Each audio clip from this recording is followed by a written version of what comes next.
8h09 em Campos, de volta com Folha no Ar, primeira edição, hoje sexta-feira, dia 11 de setembro de 2020, esse programa ao vivo pela Folha FM 98,3, em transmissão também de imagem, né, com o nosso streaming pelo Face, pelo YouTube e em nossa página oficial Folha FM 98,3, aliás, folhafm98.com.br. A nossa página. E de volta à operação que prendeu no Rio de Janeiro, agora há pouco, o Pedro Fernandes, secretário estadual e ex-presidente da Fundação Leão 13, prendeu também o Flávio Salomão Chadud, empresário, Mário Jamil Chadud, ex-delegado e pai do Flávio, João Marcos Borges Matos, ex-diretor de administração financeira da Fundação Leão 13. As informações estão no portal G1, de onde eu tirei aqui essa notícia. Aliás, essa semana foi quente no Rio de Janeiro. 8h11, Arnaldo de volta com essa pauta aqui que é muito mais interessante, mas infelizmente você fez uma pergunta inteligente aí, né?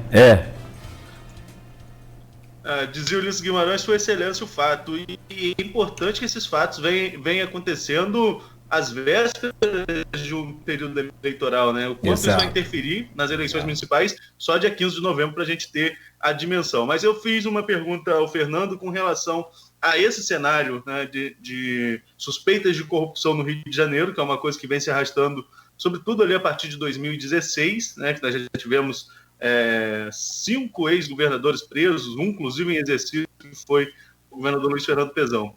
Eu queria ouvir a opinião do Fernando, se isso impacta economicamente, porque pode causar uma certa instabilidade, um ambiente instável de investimento, principalmente para o investidor de fora. Como que ele vai chegar a um estado que vive mergulhado em suspeitas de corrupção? Você acha que isso interfere de alguma forma na ordem de investimento no Rio de Janeiro? Olha, quando isso é uma questão muito, muito delicada, e quando a gente está falando do mercado de petróleo e gás como um todo, né, não olhando só especificamente de gás, é um mercado de longa maturação, né? São projetos de longo prazo, ou seja, que obrigam uma visão de longo prazo. Então, quando a gente fala que tem que ser colocado um novo marco regulatório, que tem que ser trabalhada a regulação estadual com relação a segurança jurídica, ter um melhor ambiente de negócio, é exatamente para dar essa segurança para o investidor, né, de que ele vai poder ter continuidade no projeto dele, que as regras estão bem colocadas, e é isso que o investidor está buscando. Um local em que as regras do jogo não mudem. E é nesse caminho que a gente vem seguindo quando está falando da aprovação da nova lei no nível federal, que agora tem que passar pelo Senado, e algumas outras questões que a gente coloca na nossa publicação, que a gente colocou recentemente com relação às questões estaduais no Rio. Aproveitar e falar sobre essa questão estadual. Ô, Fernando, fechou o microfone. Não, tranquilo. Então, vamos lá. A gente está falando dessa questão estadual, foge um pouquinho da nossa pauta que é programada, quem era para falar primeiro do gás, mas já que a gente está falando de governo do estado, de todo esse clima, teve a aprovação recente do Repetro, o Repetro do estado do Rio de Janeiro. O quanto isso impacta na questão da seguridade que você colocou aí agora, dessa segurança jurídica, essa segurança institucional para atrair investimentos para o estado do Rio? É exatamente nesse sentido de regra de jogo, né? Quando é feita essa internalização do Repetro, que chama Repetro Industrialização, para o estado do Rio, isso dá segurança para o investidor das regras do jogo, como que isso vai ser colocado. Então, na hora que ele olha, e o Repetro Industrialização, ele trata toda a parte, né, que a gente conhece, que é a tributária, né, da carga tributária sobre o investimento. Na hora que ele olha que essa regra está colocada, ela está garantida, ele vai sentir maior segurança de fazer o investimento que é onde o Repetro ele se coloca, né, que é na produção de petróleo e de gás. E aí, a partir disso, a gente vai poder ver mais à frente os efeitos com relação ao mercado de gás específico. A gente falando sobre o mercado de gás, né, eu estava conversando com você aqui no intervalo, tentando achar aqui a pergunta do Maurício, mas pelo jeito aqui eu já perdi conexão com a página da Folha FM. Vamos lá, vou aqui agora. Achei aqui. O Maurício Batista é um ouvinte assíduo nosso e ele faz a seguinte pergunta: essa aprovação da lei, né, desse novo marco regulatório do gás, vai reduzir o preço ao consumidor, visto que todas as empresas tendem a aumentar as tarifas? Devido ao quê? O finalzinho... Ele acha que todas as empresas tendem a aumentar as tarifas, né? Mas acho que é mais o inverso, né? Quando abre a competitividade. Pelo menos foi a sua resposta no bloco anterior, né? Sim. Fazendo aqui um detalhamento um pouquinho melhor de como que essa tarifa final para o consumidor ela é feita, você tem o preço do gás na produção, e hoje ele é colocado incluindo a parte de escoamento e tratamento, ou seja, é após a UPGN, então já da produção, do fornecimento desse gás. Você tem também a remuneração do transporte. Depois disso, a distribuição desse gás e, por fim, ainda os impostos. Quando a gente fala com uma nova lei do gás, de que vai ter maior dinamicidade, mais investimentos, isso a gente vai ver mudanças ao longo dessas três variáveis de mercado, né? A produção, o tratamento, o escoamento, o transporte e a distribuição. Na produção, quando a gente olha o fornecimento desse gás, da oferta desse gás, a gente vai dar maior possibilidade a ter a importação do gás, quando a gente está falando da GNA, que tem ali um terminal de GNL, a possibilidade de maior produção nacional, a possibilidade de importação também via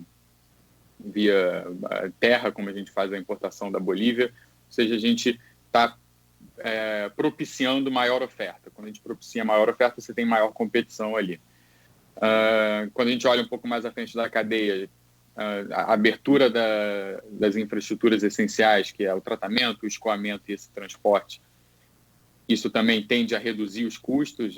A lei ela coloca um novo modelo de tarifa de transporte, por exemplo, que vai refletir melhor a utilização dessa rede de transporte, não uma socialização dos custos, como é feita hoje, em que todo mundo paga a mesma tarifa de transporte. E quando a gente fala da distribuição, o impacto quanto mais mercado consumidor, maior é a escala e melhor é a utilização da infraestrutura. E quanto mais a infraestrutura estiver sendo utilizada, menor é o custo geral. Então, por isso que é importante olhar para o mercado de gás natural e ver quais são aqueles segmentos que podem, como o Guilherme colocou mais cedo, ancorar a demanda. Então, a gente tem o setor elétrico, que no Rio de Janeiro a gente já conhece muito bem, que é uma âncora para a utilização do gás, mas existem outros mercados. Tem o mercado de fertilizantes, tem o mercado de siderurgia, que são projetos únicos, né, que são grandes consumos de gás. E a partir disso, mas não exclusivamente, não é só essa âncora que a gente está olhando, todo o restante do mercado ele pode ajudar a segurar e expandir esse mercado e reduzir o preço, tornar ele mais competitivo. E aí entra o mercado de cerâmica, entra o consumo de vidro, entra o mercado de GNV, que aí não é necessariamente um consumo em uma localidade do estado que vai ancorar, mas sim o consumo em todo o estado, na região norte fluminense, na região metropolitana, no sul fluminense, que aí você expande essa demanda pelo todo o território e você consegue trazer maior demanda como um todo. Então, você vai tornando mais eficiente toda a utilização da rede de gás, de distribuição, de transporte, de processamento. E o que se espera com esse processo de abertura é que, tendo mais demanda, tendo mais oferta, tendo uma infraestrutura mais bem utilizada, mais eficiente como um todo, você vai ter um reflexo de tarifa de gás para o consumidor menor. Eu conversava com você no intervalo para a gente tentar deixar mais claro para o nosso ouvinte. Quando a gente fala dessas possíveis mudanças e redução de gás, existem formas diferentes de como esse gás chega ao consumidor. Tem o gás veicular, que parece ser beneficiado com essa questão, mas eu vi recentemente uma manchete, como eu falei com você, não li a matéria, em que o ministro da Economia, Paulo Guedes, colocava uma redução no gás de cozinha de 20% a 30%. Isso também tem interferência dessa nova lei do gás? Altera toda a cadeia ou são questões diferentes? Então, são dois produtos diferentes, mas que podem vir da mesma fonte, né? Quando a gente aqui está falando da nova lei do gás, a gente está falando da nova lei do gás natural, que é o gás que é entregue para o carro, que pode ser consumido pela indústria, que tem uma especificação específica dele, né? Principalmente metano. O GLP, que é o gás de cozinha, que é utilizado amplamente, ele pode ser extraído através do processamento desse gás que chega para a unidade de processamento, que vai dar origem tanto ao gás natural quanto ao GLP. Então, eles podem vir da mesma fonte. E aí, quando é colocado pelo Ministério, quando é colocado na mídia essa possibilidade de redução do preço de gás de cozinha, isso é frente ao fato de que eles podem vir da mesma fonte, né? Do mesmo poço que produz gás natural, que pode ser utilizado no fogão também, no carro, ele pode vir também o GLP. E o gás que está para ser produzido, de potencial produção aqui no Rio de Janeiro, principalmente no pré-sal, é um gás mais rico no sentido de que ele tem uma maior parcela de componentes químicos que dão origem a esse GLP, ao gás de cozinha. Então, se tem uma maior oferta, você pode ter, consequentemente, uma redução do preço do gás de cozinha. Mas quando a gente fala da nova lei do gás, a gente está falando mais especificamente do mercado de gás natural, das regras do gás natural, e não de regras de regulação para o GLP. São tratados separadamente. Fernando, eu lembro que no ano passado eu tive na Firjan, né, no encontro com a imprensa, você participou também, e já se falava muito nessa questão do gás sendo usado para veículos pesados, e você já citou isso aqui. Acho que foi você mesmo que falou sobre isso lá nessa reunião. E com relação a isso, como que está esse processo? Porque é uma mudança significativa. Ao longo dos anos, o consumo sempre foi do derivado do petróleo, que é a gasolina. Dá para se pensar em curto e médio prazo que ônibus e caminhões, assim como veículos leves, possam converter aí a combustão para o gás veicular? Então, quando a gente fala de veículo leve, é uma realidade mais fácil, né? Porque a decisão da pessoa consumidora ali, é uma decisão mais simples de ser feita.